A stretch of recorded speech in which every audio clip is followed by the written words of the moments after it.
High in the mountains above Lone Pine, near the base of Mount Whitney, is a mysterious building, hand-hewn in granite and nestled into a canyon surrounded by 13,000-foot peaks.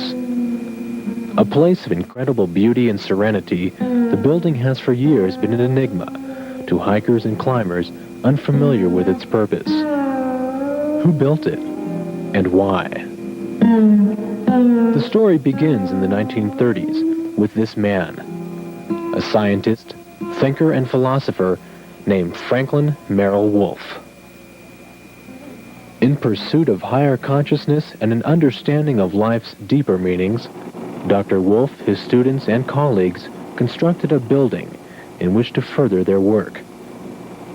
They called it the Ashrama, a Hindu word referring to a spiritual meeting place. 50 years later, Franklin Wolff still lives at the base of the canyon holding the ashrama, and still writes, teaches, and shares the wisdom of his 96 years here with students who continue to come from miles and even continents away. Well, there is an event that is of major importance in the history of humanity. That event is commonly known as realization, or the experience of enlightenment. Dr. Wolff began his quest for enlightenment as a scholar of mathematics and went on to receive a PhD in philosophy from Harvard University. I was called to the search myself, and there was a breakthrough on August 7th, 1936, which was of fundamental importance, and it constituted the foundation of all my work since. Starting with a foundation based on classical Western thought and philosophy, Wolff became interested in the Eastern philosophy of Shankara and Buddha, and synthesized his own philosophy intended for the Western mind. His work is outlined in his first book, Pathways Through to Space, and uses an approach that combines the disciplines of science and philosophy, a connection first created by the mathematician-philosophers of ancient Greece. A major force in Dr. Wolff's life during his early work was his wife and collaborator, Sharifa. It was our work, a joint work. She was almost like a royal personality. She remembered past incarnations that were on the royal level. It made her a little difficult to live with. Because royalty doesn't have to bother with know-how. All that royalty has to do is demand, and those around royalty produce. Dr. Wolff, how did you pick this spot at the base of Mount Whitney? Back in the 30s, we had listened to my former wife and I, an East Indian philosopher, and he said the spiritual center of any country is connected with the highest elevation in that country. At that time, the highest elevation was Mount Whitney. So my wife and I decided to found a center up here as near to that point as we could. And that's what led to, we got the use of land from the Forest Service for that end, with the requirement that we had to put a building on it. And so, with this in mind, Dr. Wolff and Sharifa began in the 1930s the arduous task of building the ashrama. This documentary film, made by one of Wolff's students, shows some of the hardships of the task, which was to take many years and countless man-hours to complete. It was laborious. First of all, there was so much rock. You could make no progress without dynamite. And as I was the only one that knew anything about dynamite, I handled all of that. And that's something you cannot divide up among people with any safety. So, and I was the only one that knew anything about tempering of irons. And so that fell to me, be my activity.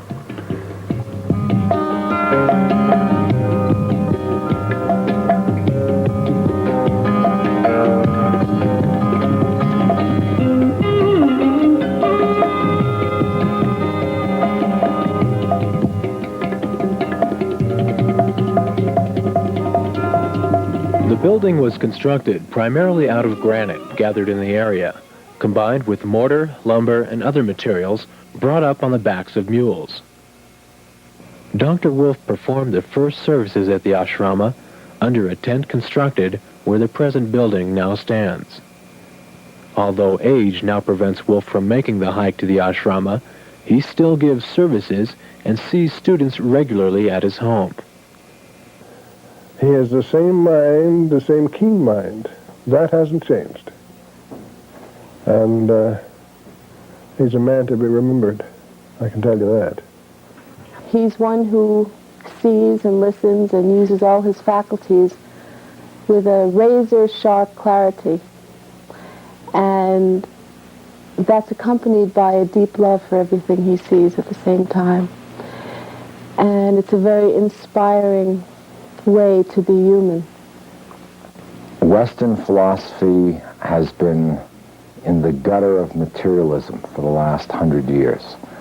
And I think Dr. Wolff has found philosophy there and lifted it up to the human spirit, the heart. And that's almost an anti-philosophical statement, but it's true. There's a passion and a life that Dr. Wolff brings to philosophy which hasn't existed for 100 years since Kant. And in that sense, personally, it's been very important to me. Today, with his age approaching 1 century, Dr. Wolff is fascinated with his own impending death. The thing that stands out most is related to processes connected with the transition. I don't know whether you're familiar with the Tibetan Book of the Dead, but it seems to be the best source of information concerning the processes following physical termination here. It does not teach that that is a destruction of consciousness.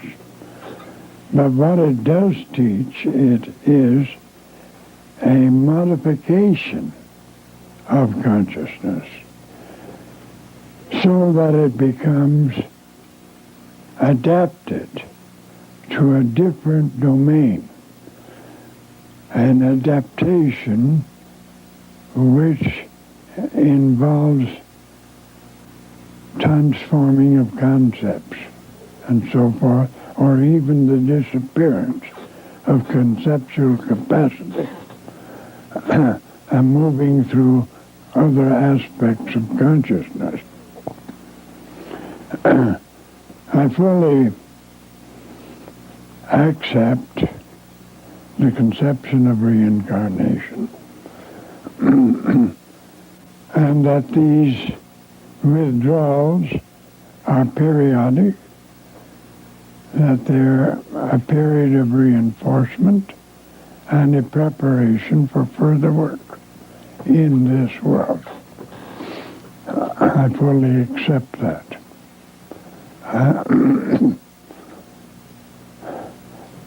I do not feel anxiety at the prospect of the transition. It'll be a major experience, of course, naturally. But I do not dread it. I've dealt with it as an idea for a very long time. So that in that sense, the idea is familiar. Are you satisfied with the work that you've done? Do you feel that your work is completed? On the whole, I am. I think it is reasonably completed. That I have said what I had to say. And I've said it repeatedly and written it. Having spent his life in the pursuit of education, wisdom, and enlightenment, Dr. Wolff now leaves for the world a legacy in the form of his philosophy. And standing as an enduring symbol of that philosophy is the Ashrama, still a place of incredible serenity and beauty. In 1963, this area was included in a National Wilderness Act, and the Forest Service seriously considered dynamiting the building. Fortunately, that wasn't done, and it now appears as though the Ashrama may become a historical monument. The hike up to the Ashrama takes about 2 hours over a well-worn trail. Once there, you will find a huge fireplace where you can warm yourself, rest, and reflect.